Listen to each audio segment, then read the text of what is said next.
Good afternoon, ma'am. Please go ahead. Go ahead. I'm Harsh from JV Dhara. I would like to ask you a question. My question is that millions of people die because of killer cancer every year. I want to know which factors cause carcinogenic cells in our body present in our daily life environment. The question was, millions of people die every year due to cancer. What factors in our environment lead to the formation of carcinogenic cells? Because Sir is an authority on cancer. Can you hear now? Hello? Yeah, so the question is like, basically what causes cancer? What are the environmental factors around us which causes cancer?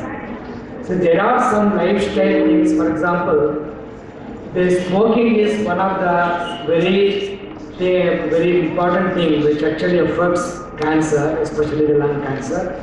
So either smoking as it is, or if passive smoking also can affect a lot of people. That is one of the things. And secondly, there are a lot of chemicals which are hazardous chemicals like tetrazoles and pyrazoles and those kind of chemicals which are actually not very healthy, and if anybody is exposed to that they can get the cancer. And also the people are getting excessively exposed to UV irradiation, so this is also another cause of cancer. Thank you, sir. Your next question, please. Good afternoon, sir. I'm Ashish of class 12 from JV Vijayawada. I would like to ask a question. My question is, how is the expiry date of drug diagrams, edibles, and medicines is determined, used in our daily life? Okay, the question is very interesting. How do manufacturers calculate expiry dates on their products that we use in our daily life? Toothpaste, soap, everything comes with an expiry date. How is it calculated? This question is related to, for example, if you take toothpaste, many people feel why toothpaste should have an expiry date or why soap should have an expiry date because it is harmless. But what we have to clearly understand is these do have expiry dates because, for example, if you take toothpaste, and many toothpaste nowadays they are containing what is it? This is a fluoride content. And this fluoride is responsible for our teeth. For the healthiness of our gums and teeth is very important to have a good fluoride. With time, what happens? This fluoride which is present in the toothpaste, that gets actually becomes like it forms a bonding with the cakes which is actually formed in the toothpaste, and then forms calcium fluoride. So what happens is the fluoride content goes down. As a result, what happens is that you have the calcium fluoride going down very badly. So it is going to affect the quality of the toothpaste which we are going to use. So that is one of the possible answers which we can give for, and why, how long. Usually it's maybe in a year or 2 years. That depends on the research which the manufacturers they make. Like when they make this, is it how long it is going to stay. Similarly, when it comes to soaps, there are some soaps which are actually having some kind of antibacterial things which actually can lead to acne and things related to that. So those chemicals, they get degraded over a period of time. Once they get degraded over a period of time, once you start using that, instead of doing what is the beneficial effect, it actually affects us in a different way that you start getting rashes or you start getting some kind of allergy. So things like that. Basically, the manufacturers they look into these aspects and see how safe it is used to use the soaps or toothpaste or whatever it is. After some period of time, how long we can use it safely without with having the same beneficial effect and without having the same. So that determines based on the manufacturer and how how much they go rigorously in quality control.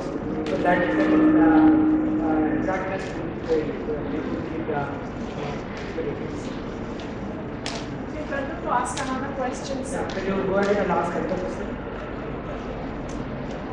Good afternoon, sir. I am Harish of class 12 from JP Bhilwara. I would like to ask a question.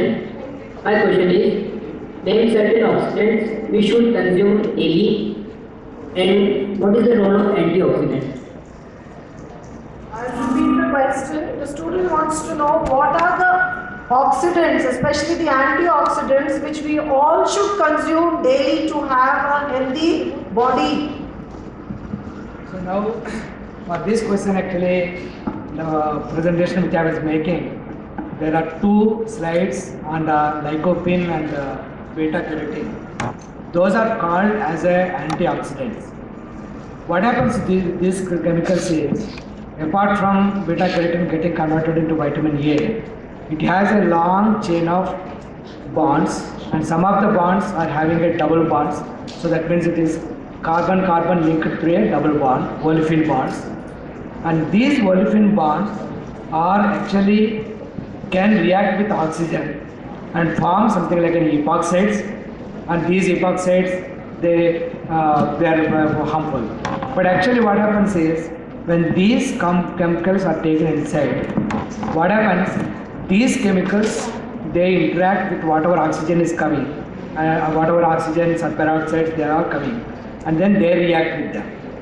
Supposing if you don't take the antioxidants, what happens? The peroxides, the free radicals, the oxygen materials, which are actually causing the oxidation, they interact with our system directly, and then they directly react with us. So these things, instead of allowing these free radicals and all those things which are harmful, instead of reacting with us, our bodies directly, they help because they get reacted and they get excreted out. So it is a way of protecting our body. So that is why we have to take a lot of antioxidant material, especially the ones like beta carotenes or something like lycopenes. So these are the ones which are good antioxidants. Actually, to the children sitting there at Khurda, Bhilwara, and to the audience here, I think this question was very useful. Each one of us needs to take a lot of carotenes, beta carotenes daily in our diets to see that all the free radicals, etc., are flushed out of our body. Rather than when they stay inside your body, they can be harmful when they come in contact probably with your internal organs. Children, can I have one last question if you want to? Otherwise, we'll get back to the audience here. Do you want to ask another question? Good afternoon, madam. Any other student? Good afternoon, madam. Yes? I am going student of JNU Bhilwara. I would like to ask a question. My question is, how can we identify harmful fragrance in food products, cosmetics available in the market? Actually, it's a beautiful question. I'll repeat for the audience here.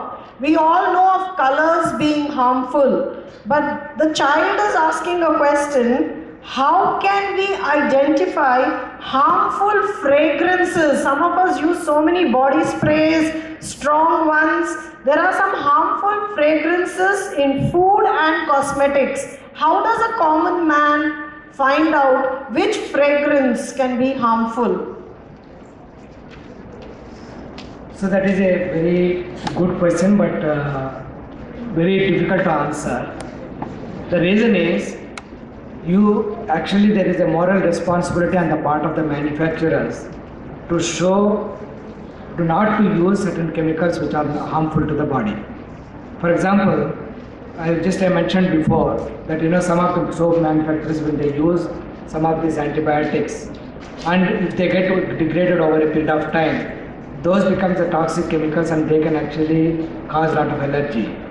If the manufacturer is not good enough, and if the manufacturer does not follow the strict norms, then what will happen is you will end up with a cheap soap, which actually they don't care. So, and they try to sell the same soap which is manufactured 5 years back, then you get into the trouble. So, there is actually a good regulatory system which is within the society which is required to identify why these kind of things are, there should be a strict vigil about the toxic chemicals not being present in the what we are using it. For example, sometimes many of us would like to go and buy a cosmetic, for example lipstick, or something, anything related to the makeup or something, a fragrance or perfume or whatever it is. But supposing if you buy the same thing from our local manufacturer, and if that person is not maintaining the strict standards, so many times what happens, you use them and these chemicals, they directly come in contact with you, and if they are not amenable, you develop allergy. So the possibly in scientific way, what is possible is some of these things actually they can be monitored using analytical instruments like HPLCs, GC-MAS to show what are the fragrances, and we can identify clearly the fragrances which are harmful and can be done. So it is not possible for a lay persons to directly go and check and whether they are good or bad, but I think it is more of a regulatory agencies who can control the system. So my question to this is, do we have any regulatory agencies, any quality certification marks? Like you have ISI, you have for milk, HAPC, something. Do you have in the cosmetic world also any quality certification? So certifications, actually there are some certifications, there are global certifications are available, and actually in India maybe that is not that strong. So India is only the drug regulators are very strong, but cosmetics they are not that strong. But there are some global agencies which are available. That is why when you go to market and try to, for example, many it is safe to buy a much costlier lipstick than something which you can buy something immediately which can give you a lot of allergy, or something. Sometimes the what you use as eyeliners, these things are also can be caused, and also the perfumes which you use. So there are some global agencies available, but I think in India still it is on the safer side, but it's not something, sometimes it may not be that strict. Okay, that means a message for all of us, there are ethics to be followed. Tomorrow when we go into a profession, some of you go into the cosmetic world or you go into drugs as your future career, pharmaceuticals, we need to take care of the end user in mind and follow strict practices which are ethical, not using substandard products, going in for branded stuff, and as Sir said, this field is emerging. So probably quality testing could be one field of profession for you as you go ahead in pharmaceuticals, in cosmetology. And the students of JNV, I'd like to say a big thank you to you